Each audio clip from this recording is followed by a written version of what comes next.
A single clue can change everything. I'm Miss Marple. Welcome to my new case. The morning sun slanted through the diamond-paned windows of St. Mary Mead's parish church, casting pools of amber light across the worn stone floor where generations of villagers had knelt in prayer. Miss Jane Marple sat in her customary pew, third row from the front on the left side, her gloved hands folded neatly over her prayer book. She had occupied this same spot for more Sunday mornings than most of the current congregation had drawn breath, and she knew every creak of the ancient oak benches, every draught that whispered through the nave when autumn turned to winter. The service proceeded with its familiar rhythm, yet Miss Marple's keen blue eyes detected subtle variations in the weekly tableau. Mrs. Price Ridley sat even more rigidly than usual in the front pew, her purple hat trembling slightly as she cast frequent glances toward the north aisle.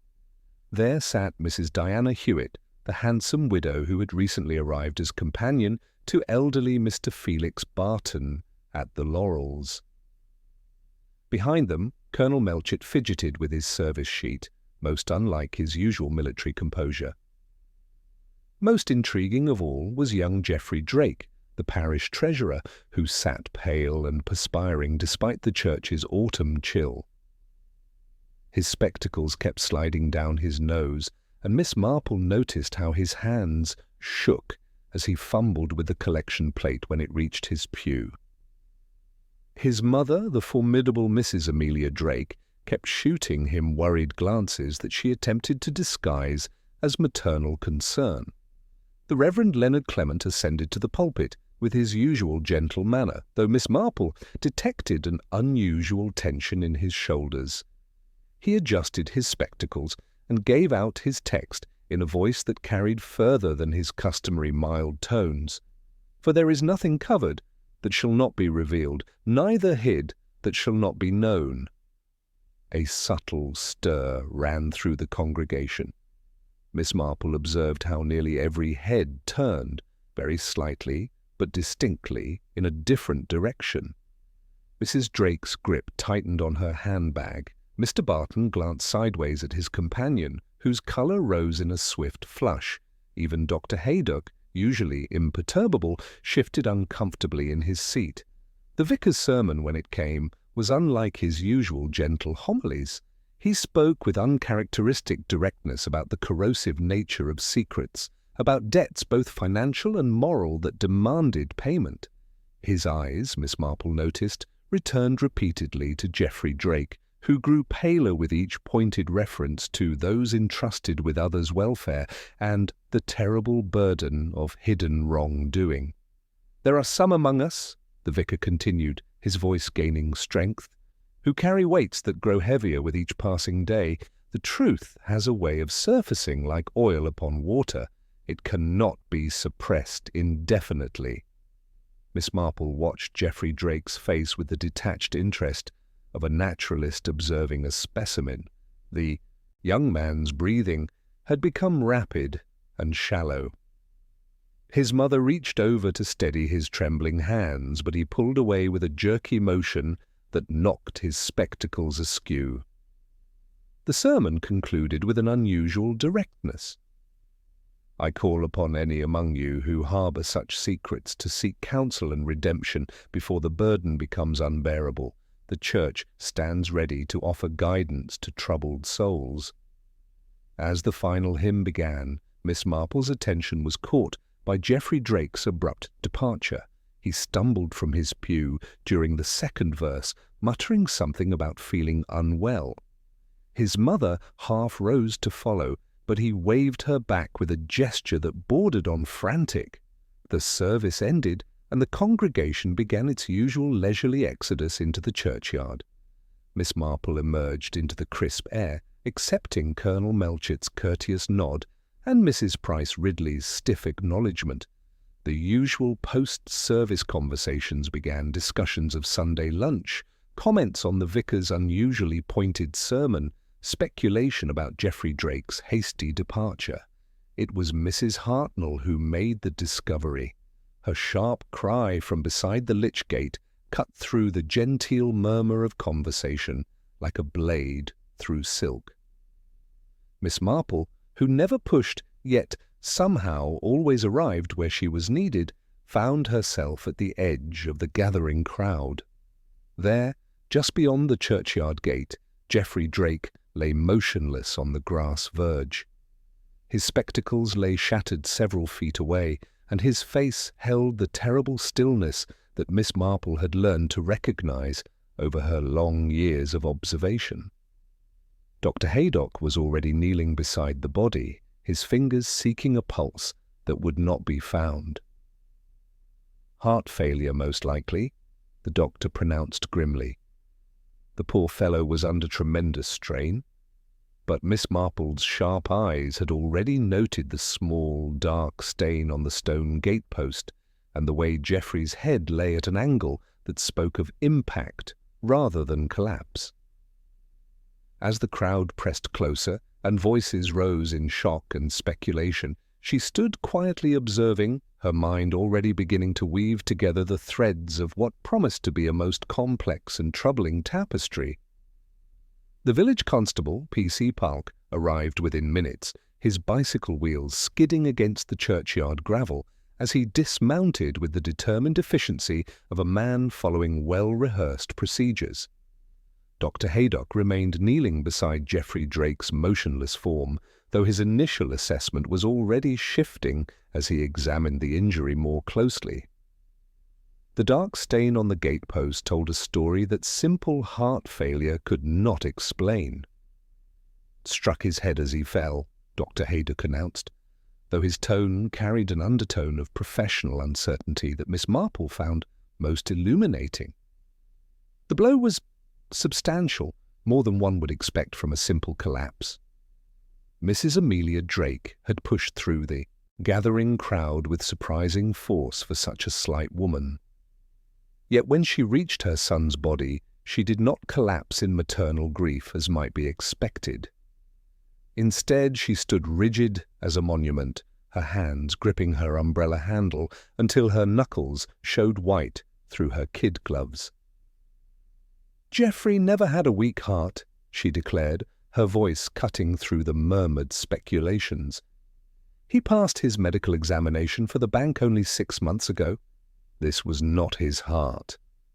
The declaration hung in the air like an accusation. Miss Marple observed how several faces turned away, and how Mrs. Drake's statement seemed to strike particular discomfort in the vicar, who had emerged from the church looking thoroughly stricken. Colonel Melchett, meanwhile, had moved to examine the gatepost with military thoroughness, his frown deepening as he traced the bloodstain with his finger. "The angle is wrong," he murmured to Dr. Haydock in tones meant to be private, though Miss Marple's excellent hearing caught the words. "For a forward fall, the impact should be frontal. This suggests he fell backward or was struck from—" "Gentlemen," Mrs. Drake interrupted sharply, having overheard as well, "my son was under tremendous pressure. The order—" She stopped abruptly as though some internal mechanism had seized control of her tongue. Her eyes darted toward the vicar with an expression that mingled accusation and desperate appeal. Inspector Slack's arrival 20 minutes later brought little comfort to the assembled villagers. He approached the scene with the brisk efficiency of a man eager to conclude an unpleasant interruption to his Sunday dinner. After a cursory examination, he snapped his notebook shut with evident satisfaction.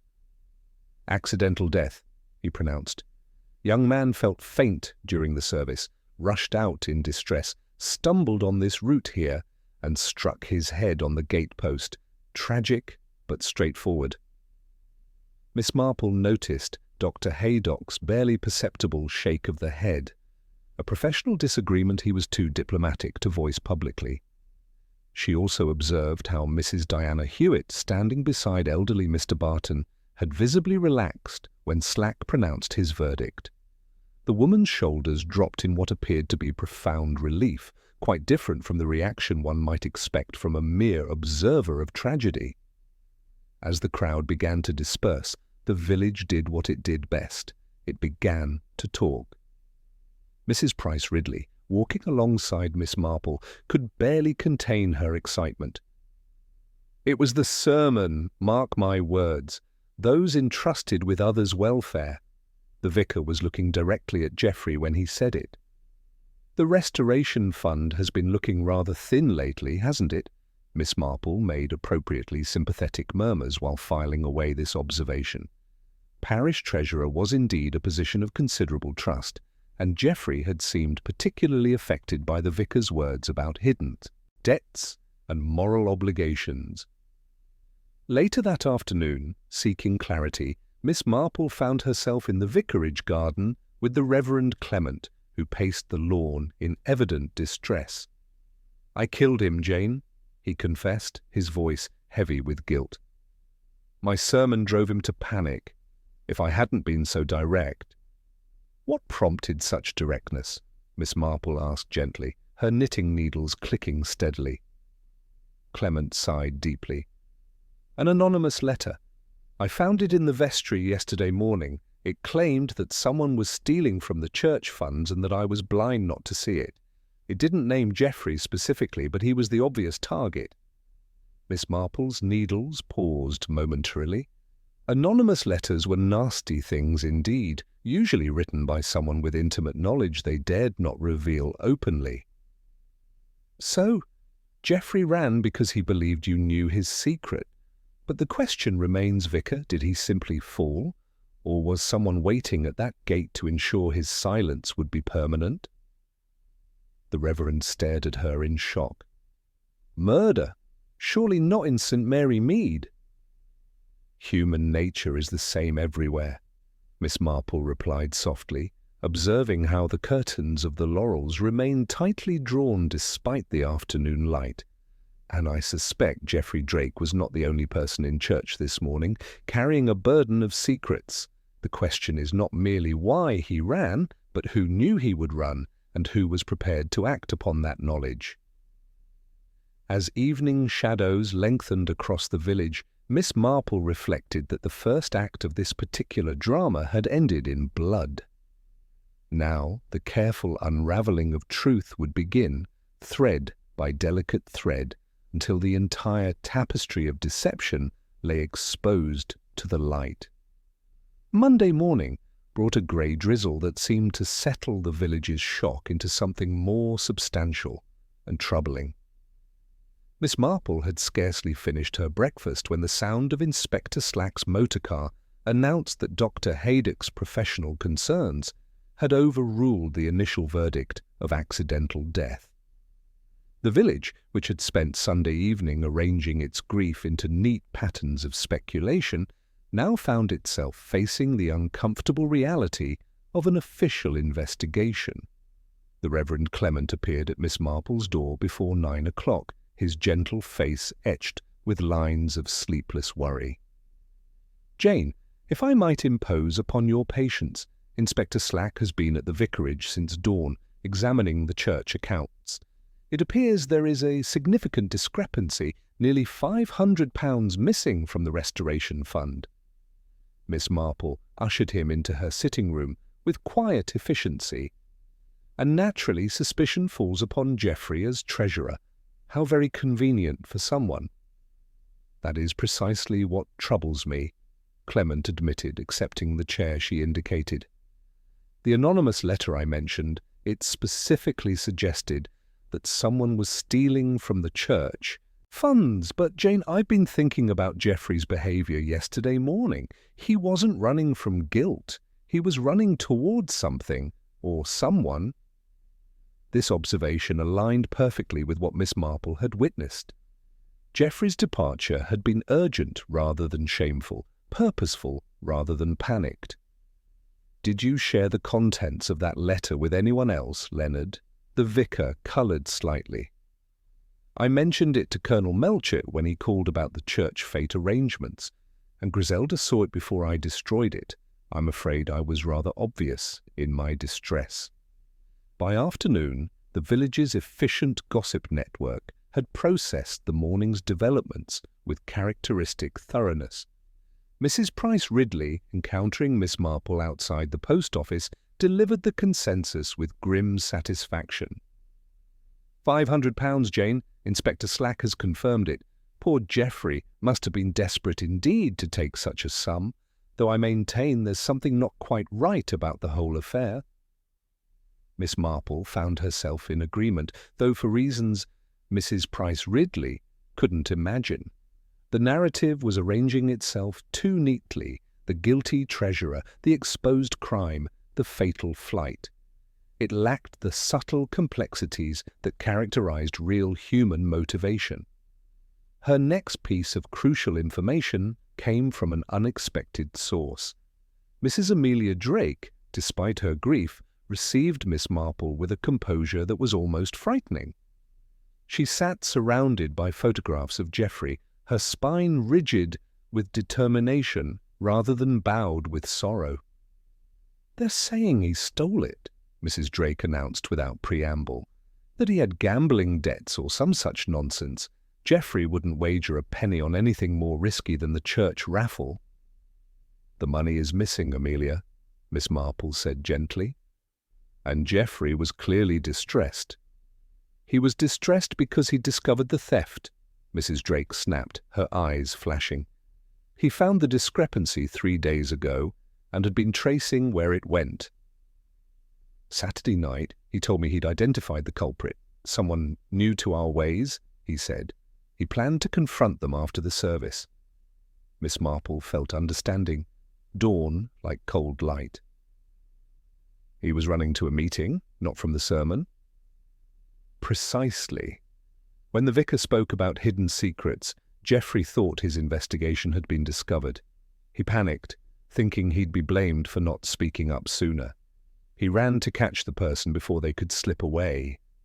Mrs. Drake's voice trembled slightly. "He had proof, Jane, a pocket ledger with all his calculations, but when they found him—" "There was no ledger," Miss Marple finished quietly. Later that afternoon, Colonel Melchett called with the air of a man seeking counsel. He settled into Miss Marple's sitting room with visible relief at finding sympathetic company. "Slack's determined to close this as suicide," Melchett announced. "Says Geoffrey threw himself against that gatepost in his guilt and despair. But I've seen enough head wounds in my time, Jane. That blow came from outside force, not a deliberate collision." "Someone was waiting," Miss Marple murmured. "Someone who knew Geoffrey would run from the church in distress. The question is motive. If Geoffrey wasn't the thief, then who was? And why kill to protect a secret that was already discovered?" Miss Marple's thoughts turned inevitably to the Laurels and its newest resident. Mrs. Diana Hewitt had arrived 6 months ago as companion to elderly Mr. Barton, bringing with her an air of London sophistication and a wardrobe that suggested means beyond a companion's salary.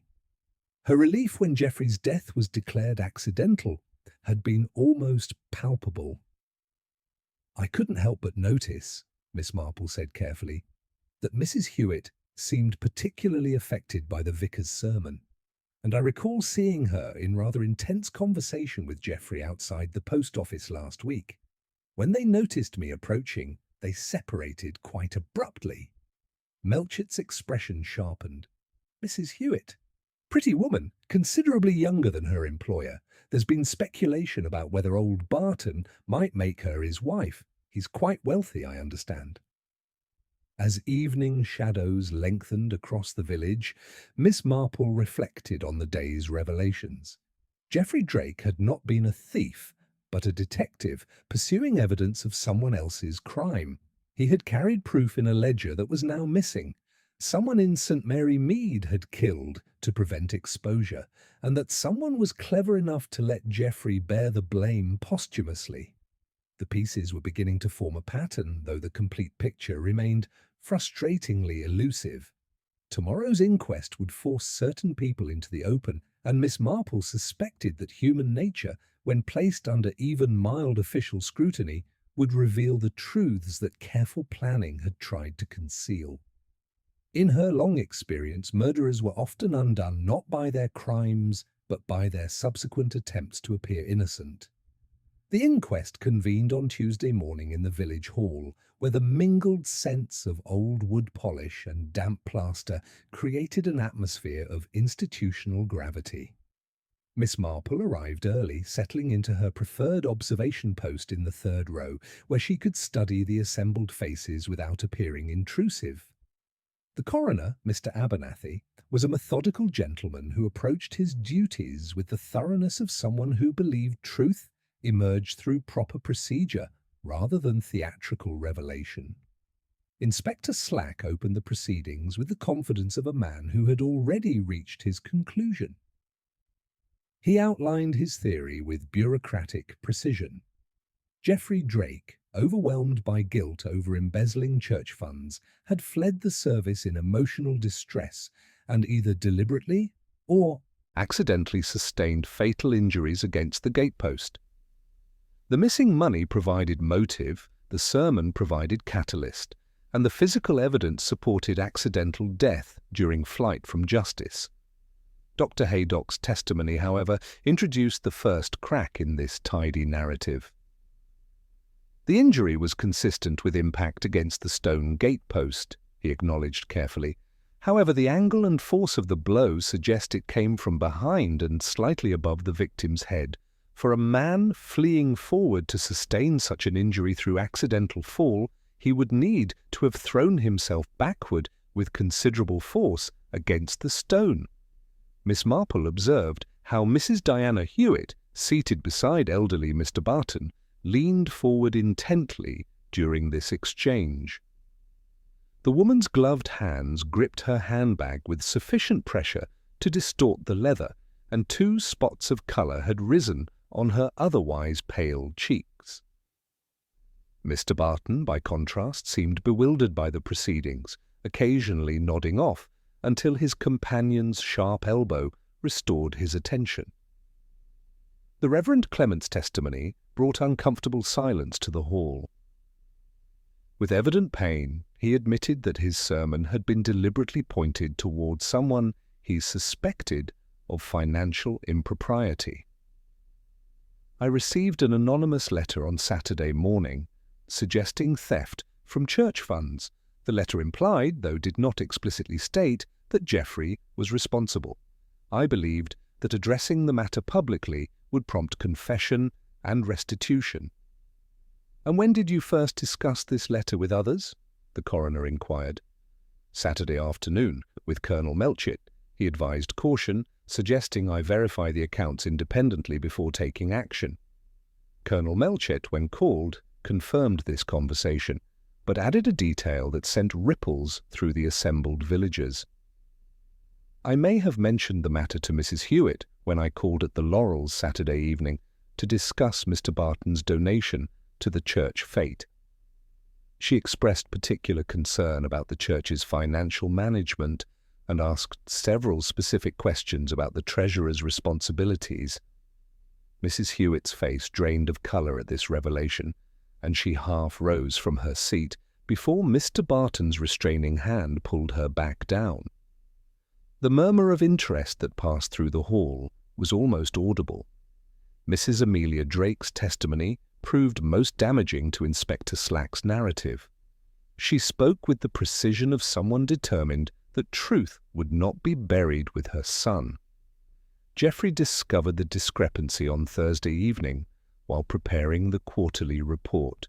He spent Friday and Saturday reconstructing the transactions, methodically tracing where the money had actually gone.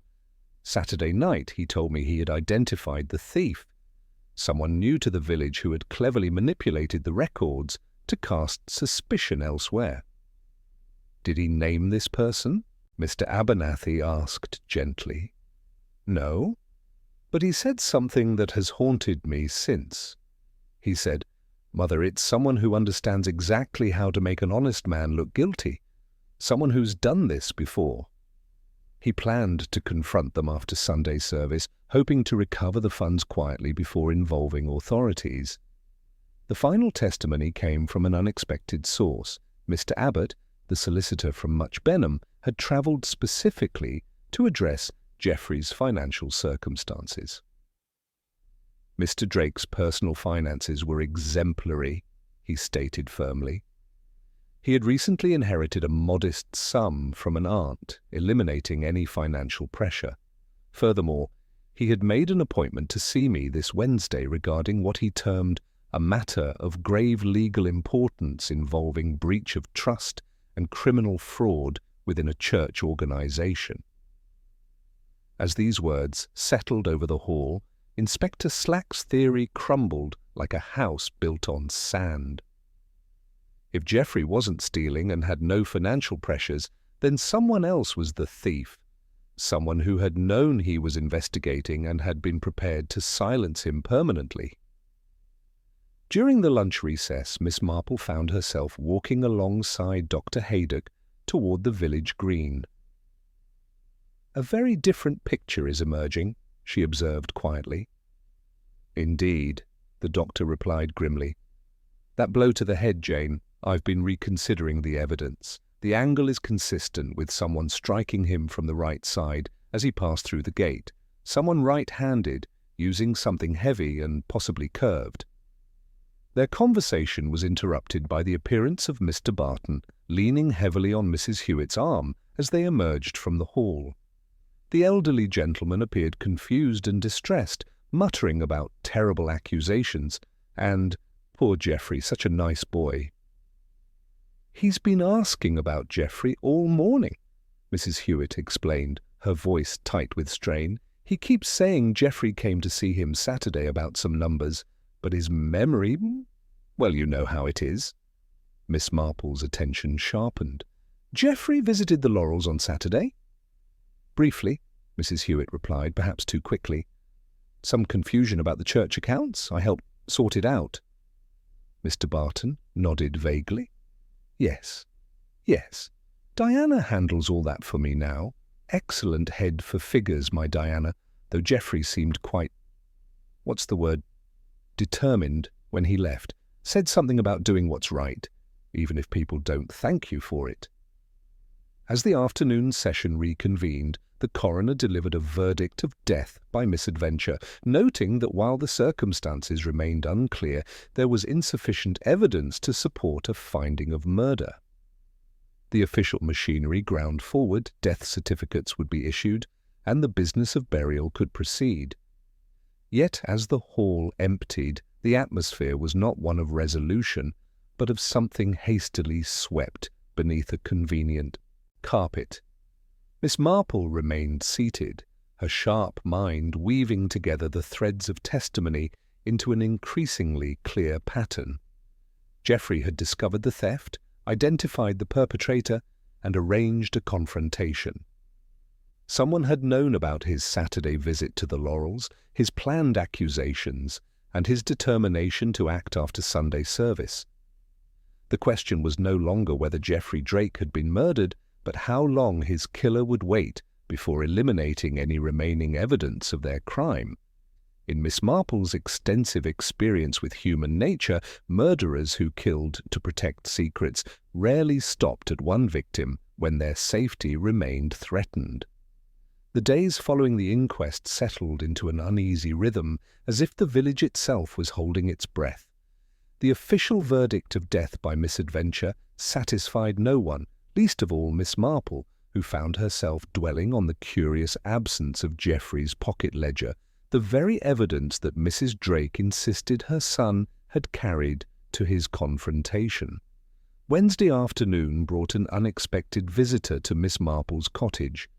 Mrs. Diana Hewitt appeared at the garden gate with the purposeful stride of someone who had rehearsed her approach carefully. Her usual composed elegance showed subtle cracks, a tightness around her eyes, hands that moved restlessly with her gloves, the faint tremor in her voice as she requested a private word. "Miss Marple, I find myself in a most awkward position," Diana began, once settled in the sitting room, her teacup rattling slightly against its saucer. "I feel I must speak honestly about Geoffrey's visit to the Laurels on Saturday. The truth is, he came to accuse me of embezzling church funds." Miss Marple's knitting needles continued their steady rhythm, betraying no surprise. And were his accusations founded, my dear? Absolutely not, Diana replied with convincing indignation. But he was quite determined, claiming he had proof of systematic theft. I showed him Mr. Barton's account books, everything perfectly transparent. Geoffrey left seeming uncertain, but now, with all this speculation, I'm terrified people will remember his accusations and assume I had reason to silence him. The visit was clearly calculated to establish innocence through apparent honesty, yet it raised more questions than it answered. After Diana's departure, Miss Marple reflected on the woman's careful performance. If Geoffrey had been satisfied with the account books, why had he told his mother he'd identified the thief? And why had he seemed so determined when leaving the Laurels, according to Mr. Barton's confused recollections? Thursday morning brought illumination from an unexpected source. Miss Marple encountered Griselda Clement at the vicarage, where the vicar's wife was sorting through papers in evident agitation. "Jane, the most peculiar thing," Griselda announced, producing a crumpled page from her pocket. "I found this in the vestry wastepaper basket yesterday. Looks like Geoffrey's handwriting. I recognize his distinctive sevens." Miss Marple smoothed the paper carefully. The neat columns of figures were indeed in Geoffrey's meticulous hand, but it was the marginal notation that captured her attention. D.H. unauthorized transfer, 50th with 14th Aug. This suggests Geoffrey was in the vestry before the service, Miss Marple observed, perhaps making final notes for his planned confrontation. But how did it end up in the wastepaper basket? "That's what troubles me," Griselda replied. "Either Geoffrey discarded it himself, or someone else found his ledger and began destroying the evidence." Later that afternoon, Colonel Melchett called with information that cast the investigation in a new light. "I've had word from London about Mrs. Hewitt's background," he announced grimly. There was indeed a companion named Diana Hartwell involved in a financial scandal in Kensington 2 years ago. Charges were dropped due to insufficient evidence, but she disappeared from London society entirely. "A practiced hand with other people's finances," Miss Marple murmured. "Yet something troubles me about this convenient revelation. It feels almost too obvious, as if we're meant to discover it." "You think she's being deliberately incriminated?" "I think," Miss Marple said carefully, "that someone very clever wants suspicion to fall on Mrs. Hewitt while they remain safely in the shadows. The question is whether she's an innocent scapegoat or a willing participant in a larger deception." That evening, Miss Marple took a contemplative walk through the churchyard, drawn to examine the scene of Geoffrey's death with fresh eyes. The lych-gate stood silent in the gathering dusk, but the dense yew hedge bordering the rectory garden offered perfect concealment for someone waiting to intercept Geoffrey's flight from the church.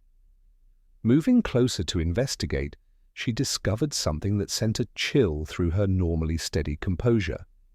There, preserved in the soft earth beneath the yews, was the clear impression of a shoe, not the heavy boot of a workman or the practical Oxford of a village matron, but the slender heel of an elegant woman's pump. Yet as Miss Marple knelt to examine the print more closely, she became aware of being watched. The sensation was unmistakable, that peculiar awareness of hostile observation that her long experience had taught her to trust. Someone in St. Mary Mead was growing desperate, and desperate people, in her extensive knowledge of human nature, were capable of terrible things. The missing ledger remained the key to everything. Geoffrey's proof of guilt that had vanished as completely as if it had never existed. Whoever possessed that blue book held the power to destroy or exonerate, and Miss Marple suspected they would kill again rather than allow its contents to come to light. As darkness settled over the village, she realized that the seemingly obvious suspect might be precisely the distraction the real murderer required. The truth, when it emerged, would likely prove far more complex and dangerous than anyone yet imagined.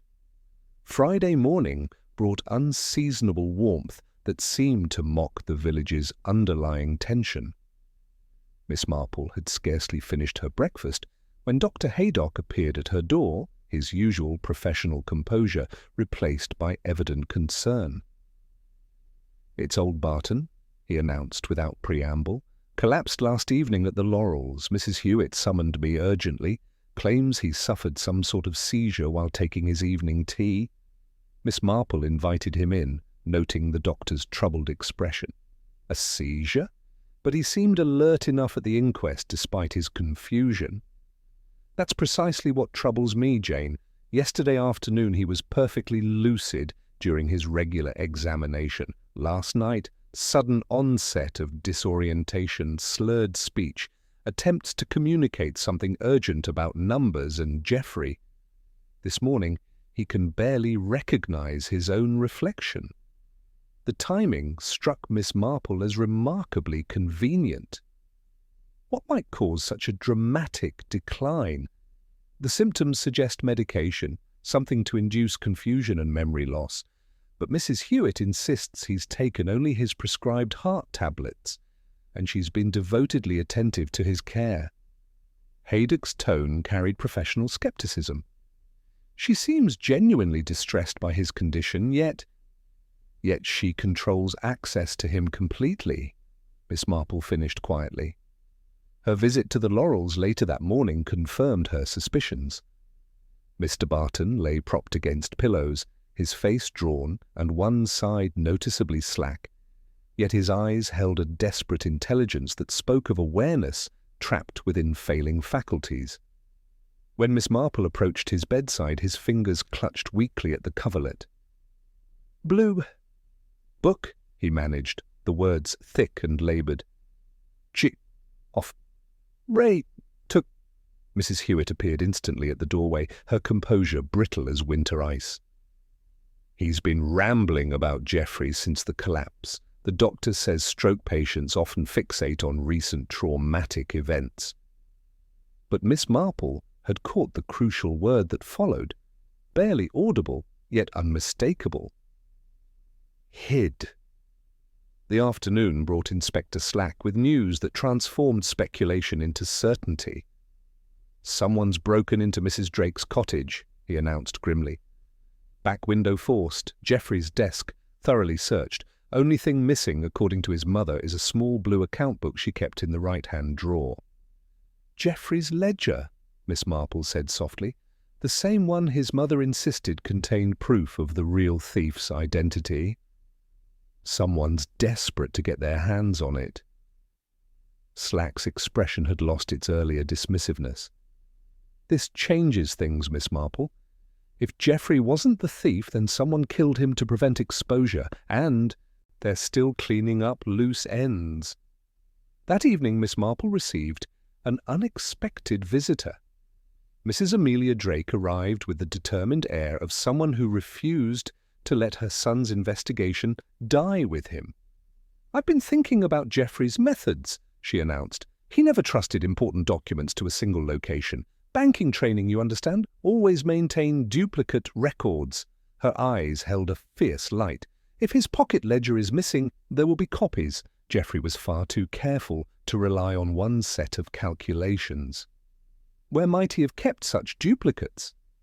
"That's what I've been considering. Not at home. Too obvious. Not at the bank." Mr. Edmonds has been suspiciously eager to declare Geoffrey's desk cleared, but Geoffrey mentioned the vestry several times recently, said it was the one place in the village where a man could work undisturbed. The Reverend Clement, when approached, confirmed this possibility with growing excitement. "Geoffrey did ask about using the vestry for parish business last Thursday evening. Said he needed somewhere quiet to review accounts away from distractions. I gave him the spare key."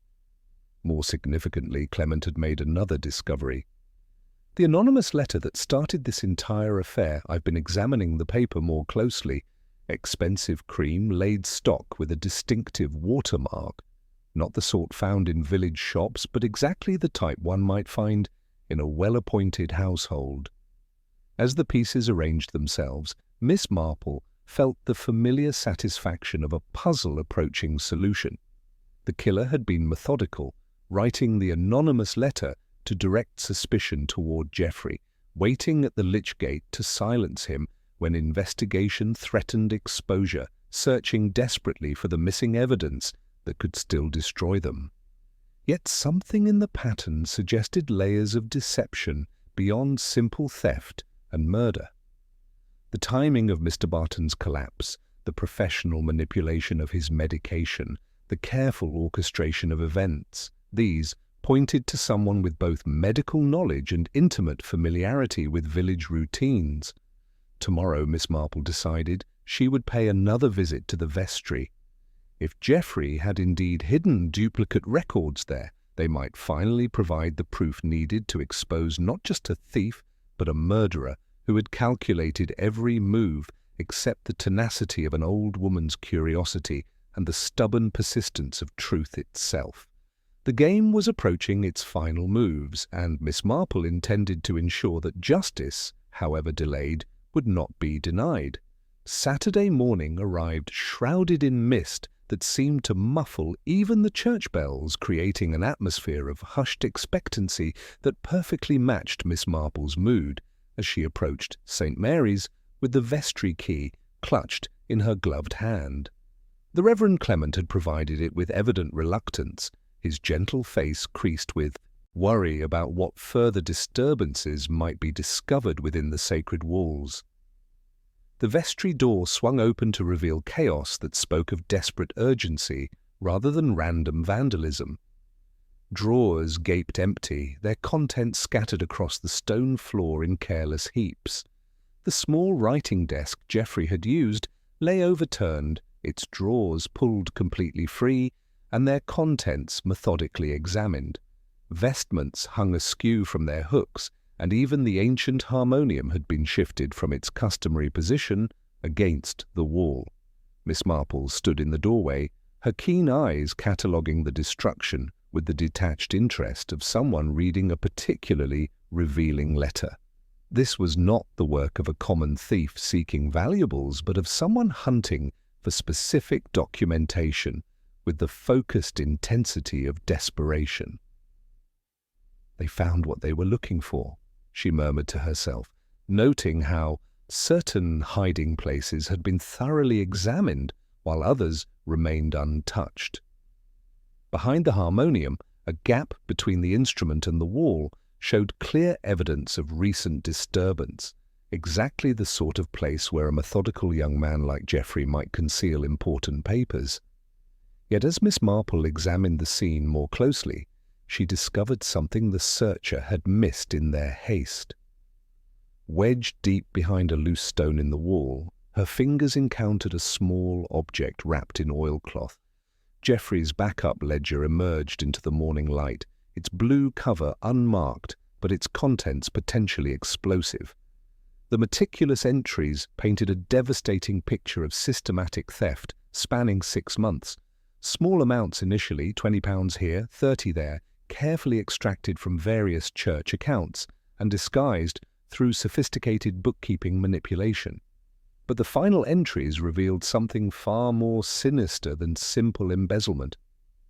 Geoffrey's neat handwriting documented not just financial irregularities, but a pattern of medication tampering that chilled Miss Marple to her core. The young treasurer had discovered that someone with intimate knowledge of Mr. Barton's medical needs was systematically altering his prescriptions, creating confusion and dependency that facilitated complete control over the elderly man's finances. Most damning of all were the photocopied withdrawal slips bearing signatures that Geoffrey had painstakingly compared with known handwriting samples.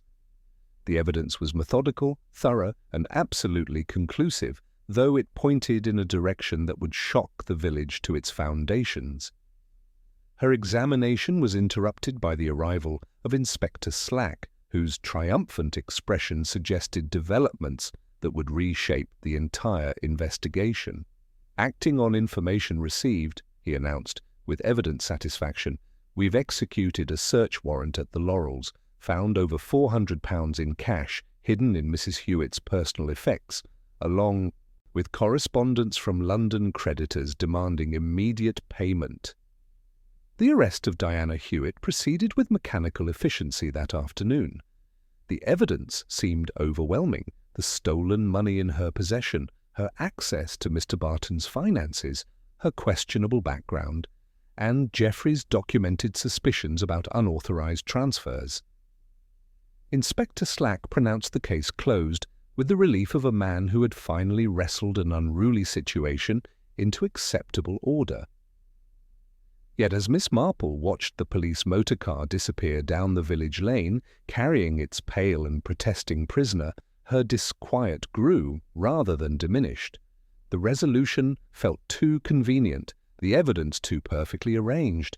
In her extensive experience with human nature, real criminals rarely left such obvious trails leading directly to their doors. Her doubts crystallized during an evening visit from Dr. Haydock, who appeared at her cottage with the troubled expression of a professional man facing uncomfortable truths. "The toxicology results have confirmed our suspicions about Barton's condition," he announced grimly. "Significant traces of digitalis in his system, far beyond therapeutic levels. Someone has been systematically poisoning him with his own heart medication." "A dangerous game," Miss Marple observed quietly. "Digitalis requires precise knowledge of dosages to incapacitate without killing immediately. Too little would be ineffective, too much would be obviously fatal." "Exactly my concern," Haydock agreed. "Mrs. Hewitt administered his daily medications, certainly, but the level of sophistication involved suggests someone with considerably more medical knowledge than a companion would typically possess." Miss Marple's mind raced through the implications with crystalline clarity. The theft had been orchestrated by someone who understood both financial manipulation and medical procedures, someone who had used Diana Hewitt's questionable past as the perfect screen for their own activities, someone who had known Geoffrey well enough to predict his methodical investigation and had been prepared to silence him when exposure threatened. "Tell me, Doctor," she asked, with deceptive casualness, "who else had regular access to Mr. Barton's medications? Who else visited the Laurels frequently enough to manipulate prescriptions without raising suspicion?" Haydock's frown deepened as he considered the question. "Only myself as his physician, but the district nurse for weekly visits, and of course Geoffrey Drake, who often brought papers for Barton to sign regarding church business. And naturally," Miss Marple added softly, "anyone with medical training would understand exactly how to create the symptoms of mental confusion while maintaining plausible deniability about the cause." As Dr. Haydock departed into the gathering darkness, Miss Marple remained at her window, her sharp mind weaving together the threads of deception with growing certainty. The true architect of this elaborate scheme remained free while an innocent woman sat in custody. Someone had orchestrated every element from the anonymous letter that initiated suspicion to the planted evidence that sealed Diana's apparent guilt. The killer possessed medical knowledge, intimate familiarity with village routines, and the cold calculation necessary to murder Geoffrey when exposure threatened their carefully constructed deception. Most disturbing of all, they had demonstrated the ruthless efficiency to frame another person so convincingly that even experienced investigators had accepted the fabricated evidence without question. Tomorrow, Miss Marple decided, she would need to take more direct action. The time for passive observation was ending, and the moment for careful psychological maneuvering was at hand. In her long experience with human wickedness, murderers who killed to protect secrets rarely rested easy until all potential threats were eliminated. Diana Hewitt's arrest might have satisfied the authorities, but it would not satisfy a killer who knew that one elderly woman in St. Mary Mead possessed both the evidence and the insight to expose their carefully constructed lies. The final act of this deadly drama was about to begin, and Miss Marple intended to ensure that justice, however long delayed, would ultimately prevail over even the most sophisticated deception. Sunday morning arrived with deceptive tranquillity, the sort of crystalline autumn day that made St. Mary Mead appear as innocent as a watercolour painting. Yet Miss Marple had no intention of attending church service this morning. Her absence would be noted, discussed, and, most importantly, it would signal to the killer that something significant was developing, exactly the psychological pressure she required to force their hand. Instead, she spent the morning crafting 3 carefully worded notes in her precise handwriting. Each carried the same calculated message. She had discovered Geoffrey's complete records and required immediate consultation about certain medical irregularities that demanded professional explanation. The recipients, Dr. Haydock, Colonel Melchett, and Reverend Clement, would each interpret the summons differently, but one would recognize it as the threat it truly represented. By afternoon, her cottage garden provided the perfect stage for the final act. Miss Marple arranged herself at the wrought-iron table, Geoffrey's recovered ledger positioned prominently beside her tea service. The autumn roses provided colourful camouflage for Colonel Melchett, who had positioned himself behind the garden wall at her request, though she had not yet explained why his presence might prove necessary. Dr. Haydock arrived first, his usual brisk confidence replaced by something more guarded. "Jane, your note mentioned medical irregularities in Geoffrey's records. I trust you're not giving credence to the ramblings of an amateur." "Investigator?" "Geoffrey was remarkably thorough," Miss Marple replied mildly, her fingers resting on the ledger's blue cover. "His documentation of Mr. Barton's medication schedule is particularly illuminating. He noted how the digitalis dosages varied significantly from your original prescriptions, always in precise amounts that would create confusion without causing immediate fatality." Haydock's jaw tightened almost imperceptibly. "Patients often misremember instructions, elderly people particularly. But Geoffrey photographed the medication bottles during his visits," Miss Marple interrupted gently. "He was quite systematic about evidence collection. The handwriting on the altered labels is most distinctive, the same hand that wrote the anonymous letter directing suspicion toward Geoffrey himself." The doctor's composure cracked slightly. "You're suggesting I altered my own prescriptions? That's absurd, Jane. Why would I harm a patient I've treated for years?" "Not to harm him, but to control him. Mr. Barton's confusion made him entirely dependent on his companion's management of his affairs. With Diana Hewitt as your accomplice, you had perfect access to his substantial finances." Miss Marple's voice remained conversational, but her eyes had grown steel-sharp. "Your medical expertise enabled the sophisticated manipulation required. Just enough digitalis to cloud his mind, then careful reduction to prevent fatal overdose." Haydock stood abruptly, his chair scraping against the flagstones. "This is preposterous speculation based on a dead boy's misunderstandings. Even if such wild theories were true, where's your actual proof?" "Geoffrey provided that as well," Miss Marple continued serenely. "He obtained samples of the altered medications and had them analysed by a laboratory in London. The report confirms systematic tampering with prescribed dosages. He also documented your visits to the Laurels, noting how they coincided precisely with Mr. Barton's episodes of increased confusion." The mask of professional respectability was slipping rapidly from Haydock's features. "You meddling old woman! Geoffrey couldn't leave well enough alone, could he? Always poking about with his ledgers and calculations. When he confronted me after church that morning, demanding explanations—" "You followed him to the lych-gate and struck him down," Miss Marple finished quietly. Then you returned to treat your own victim, pronouncing it accidental death with the authority of medical expertise. It should have ended there, Haydock snarled, his cultivated manner completely abandoned. But you couldn't accept the obvious solution, always questioning, always observing with those sharp little eyes. His hand moved toward his medical bag with practiced efficiency, but Miss Marple had anticipated this moment. "I wouldn't, Doctor.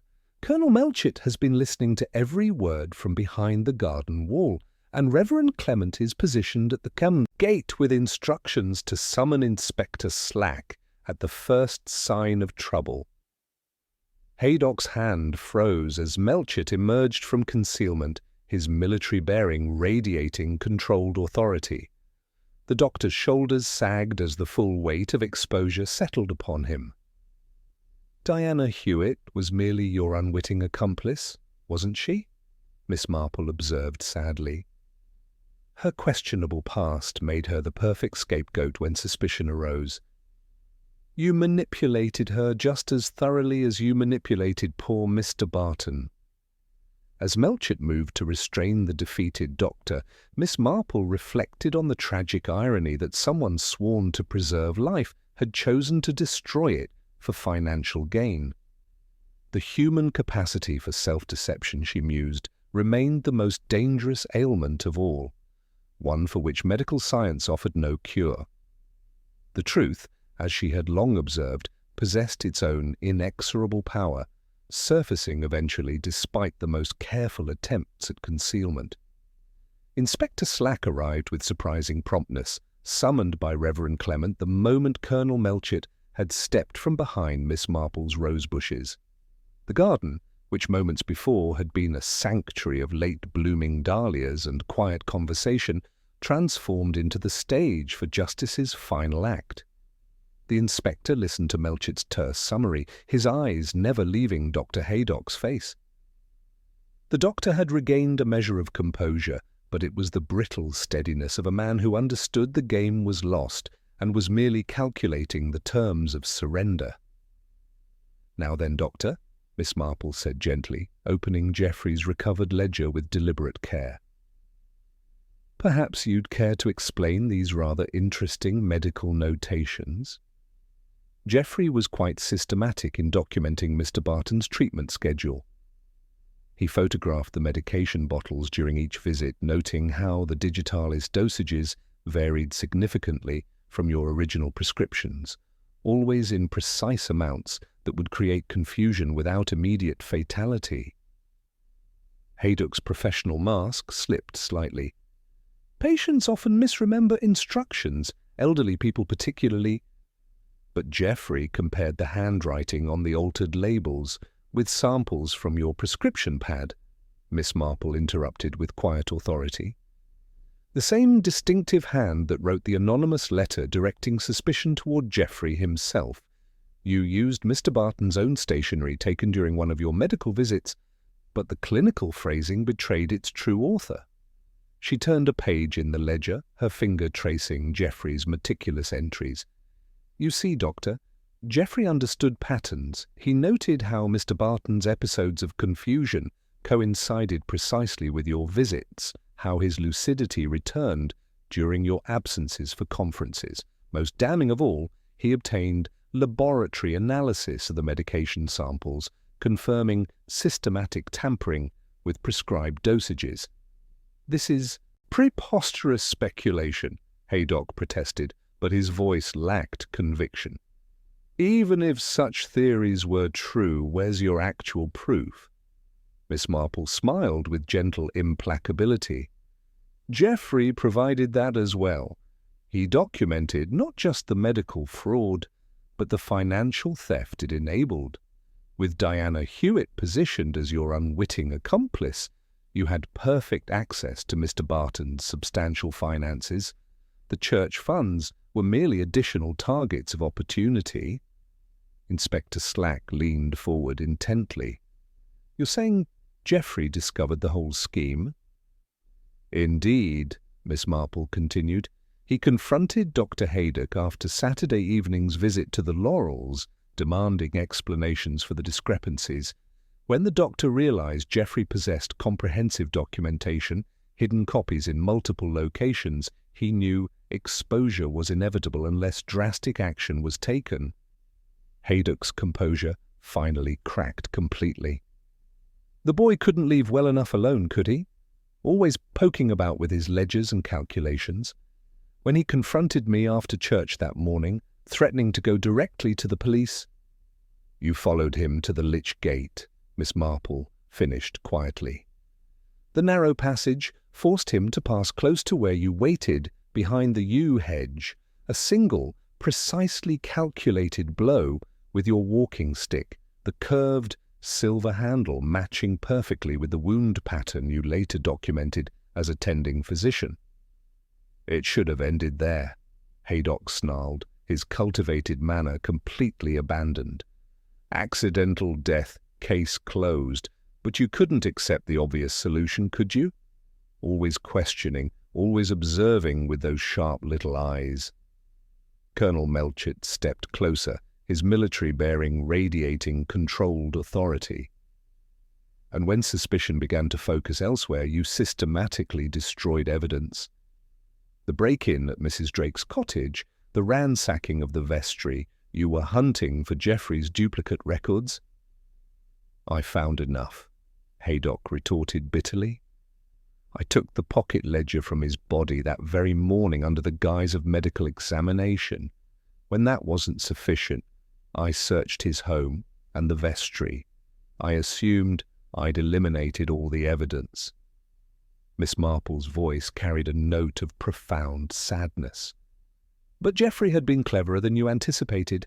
Banking training, you see, always maintained duplicate records.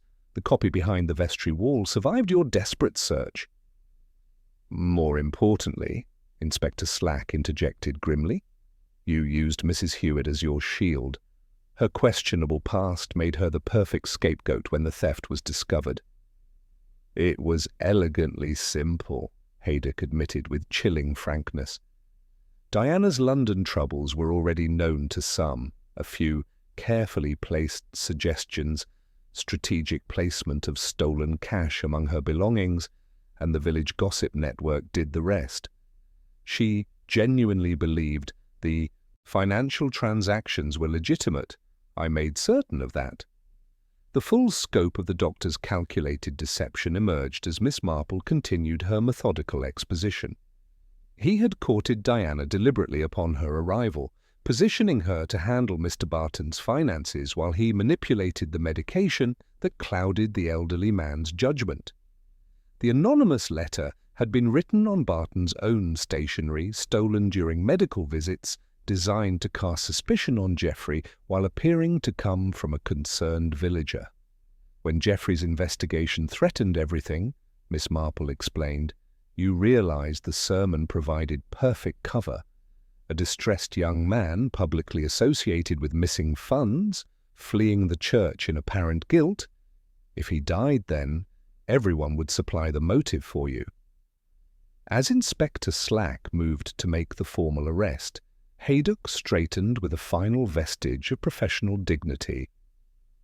"You'll never prove all of it," he said with cold calculation. "Juries are sentimental about doctors and about accidents." Miss Marple regarded him with an expression that mingled sorrow and steel. "You underestimate, I think, the effect of a very determined mother and a very precise blue ledger. Geoffrey's documentation is comprehensive, Doctor. Every altered prescription, every suspicious withdrawal, every correlation between your visits and Mr. Barton's decline. The truth, as I've often observed, has its own inexorable power." As the doctor was led away between Slack and Melchett, past the hollyhocks and down the garden path, Miss Marple remained seated at her table, Geoffrey's ledger open before her. The final entry, written in that firm, precise hand, seemed to glow in the afternoon light. Truth will out, even here. The village would soon learn that their trusted physician had systematically betrayed every oath of his profession, using medical knowledge to facilitate theft and ultimately murder. Diana Hewitt would be vindicated, her reputation restored, through the very evidence that had nearly destroyed her. Mr. Barton, freed from his chemically induced confusion, would recover his faculties and his fortune. Yet, as evening shadows crept across her garden, Miss Marple reflected that the most terrible crimes often grew not from violent passions but from cold, calculated self-interest.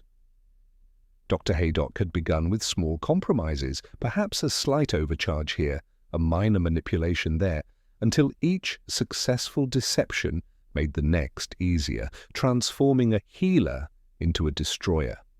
Human nature, she mused, remained the greatest mystery of all, capable of both Geoffrey Drake's noble pursuit of justice and Henry Haydock's calculated betrayal of trust. The challenge was ensuring that truth and justice always triumphed over deception and greed, one careful observation at a time. The game was finished, the pattern complete, and St. Mary Mead could sleep a little more soundly, knowing that its secrets had finally been brought into the light. The news of Dr. Haydock's arrest travelled through St. Mary Mead with the peculiar velocity that shocking revelations achieve in small communities. By Monday evening, every cottage and shop buzzed with the astounding reality that their trusted physician had been a calculating murderer. Miss Marple, observing this collective processing from her sitting-room window, noted how the village's initial disbelief gradually transformed into reluctant acceptance, then indignant outrage at the betrayal of trust. The vindication came in careful stages, each more satisfying than the last. Mrs. Amelia Drake arrived Tuesday morning with a formal letter from the bank, her composure finally showing cracks of relief rather than rigid grief. "They've conducted a complete review of Geoffrey's accounts," she announced, her voice steady but eyes bright with unshed tears. "Entirely exonerated, they say they deeply regret that circumstances prevent them from offering their apology in person." Miss Marple accepted the letter with grave attention, understanding that official recognition of Geoffrey's integrity meant more to his mother than any amount of public sympathy. "He knew the truth would surface eventually," she said gently. "Geoffrey had that particular sort of quiet courage, the kind that pursues what's right, regardless of personal cost." Diana Hewitt's return to the Laurels occurred Wednesday afternoon, accompanied by Inspector Slack's profuse apologies and the restoration of her reputation. Miss Marple called that evening to find her sitting beside Mr. Barton's bed, the elderly gentleman's mental clarity returning as the digitalis manipulation ceased. "I keep thinking about how thoroughly he used me," Diana confessed, her hands trembling slightly around her teacup. "Every kindness, every confidence shared, all calculated to position me as his scapegoat when suspicion arose." "You were deceived by someone who made deception his profession," Miss Marple replied with gentle firmness. "Dr. Haydock understood human nature well enough to exploit it systematically. That speaks to his wickedness, not your foolishness." Mr. Barton, propped against his pillows with returning vitality, nodded emphatically. "Geoffrey tried to warn me during that Saturday visit. Showed me the discrepancies, asked about my medications. But Haydock had made me so confused that I couldn't grasp what the boy was telling me." His voice broke slightly. "I'm establishing a scholarship in Geoffrey's name at the banking college. Seems inadequate, but perhaps it will help other young men pursue truth with similar courage." Thursday brought Colonel Melchett with disturbing news from Scotland Yard. "They've uncovered evidence of similar schemes in Haydock's previous practices. 2 elderly patients in Surrey, another in Devon, all showed the same pattern of medication manipulation and financial irregularity. He'd been perfecting this method for years." Miss Marple felt a familiar chill of recognition. "Each time, He moved before suspicion could crystallize into proof. Geoffrey was simply the first person methodical enough to document the pattern comprehensively and brave enough to confront him directly. Sunday morning brought the village back to St. Mary's, where Reverend Clement mounted the pulpit with visible determination. His choice of text surprised no one who understood the week's revelations. For there is nothing covered that shall not be revealed, neither hid that shall not be known. The same words as before, but weighted now with sober understanding rather than anxious speculation. We have seen how truth, long resisted, will nevertheless insist upon coming to light, the vicar continued, his voice carrying new authority. We have witnessed how trust can be betrayed in the very places where we feel safest. Yet we have also seen courage, the courage of one young man who would not turn aside from what was right, even when it cost him everything. The congregation sat in contemplative silence, processing not just Geoffrey's vindication, but their own assumptions about respectability and trust. Mrs. Drake, dignified in her mourning black, sat very straight. Diana Hewitt's gloved hand rested gently on Mr. Barton's arm. Even Inspector Slack, present in his best suit, shifted uncomfortably as though reminded that official verdicts had not been first to discern truth. Later, in her cottage garden, Miss Marple reflected on the strange alchemy by which tragedy sometimes produced unexpected grace. The village had been shaken from comfortable assumptions, Diana vindicated, Geoffrey's honour restored. Most importantly, the community would remember that evil often wore ordinary faces and that justice sometimes depended upon those the world tended to overlook. Patient observers with sharp eyes, modest clerks with tidy handwriting, troubled consciences that finally chose to speak plainly. She placed Geoffrey's recovered ledger carefully in her desk drawer, understanding it represented more than evidence. It was a testament to integrity. Outside, the evening bells began their call, and Miss Marple smiled faintly. There would be other puzzles, other small oddities requiring attention. Human nature, after all, provided endless variations on its limited themes. But for now, St. Mary Mead was at peace, its latest dark secret brought into the light, its moral balance gently restored. The weeks following Dr. Haydock's arrest brought a peculiar quality to St. Mary Mead, as though the village itself was learning to breathe again after holding its breath through a nightmare. Miss Marple found herself receiving more visitors than usual, not seeking her detective skills, but simply needing to talk their way back to equilibrium in a world where trusted physicians could be calculating murderers. Griselda Clement arrived one grey December afternoon, settling into Miss Marple's sitting room with the determined air of someone wrestling with uncomfortable truths. "Jane, I've been thinking about that Sunday morning constantly," she confessed, accepting a cup of tea with hands that trembled slightly. "How did you know? I mean, truly know before Geoffrey's ledger was ever found?"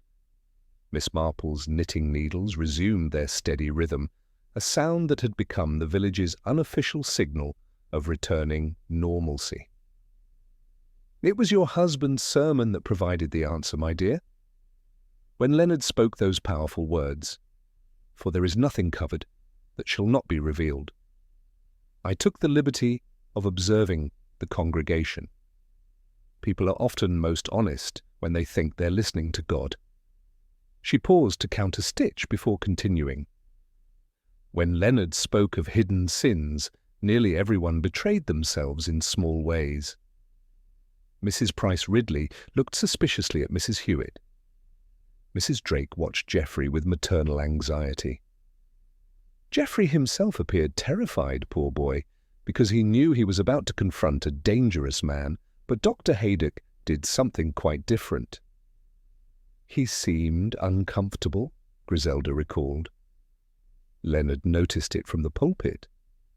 "Indeed, but it wasn't the discomfort of a guilty conscience." Miss Marple explained gently. It was the impatience of a man checking his pocket watch. I saw the glint of gold chain quite clearly. You see, Leonard's sermon was unusually passionate that morning and ran several minutes over time. Dr. Haydock wasn't listening to spiritual warnings. He was calculating his logistical problem.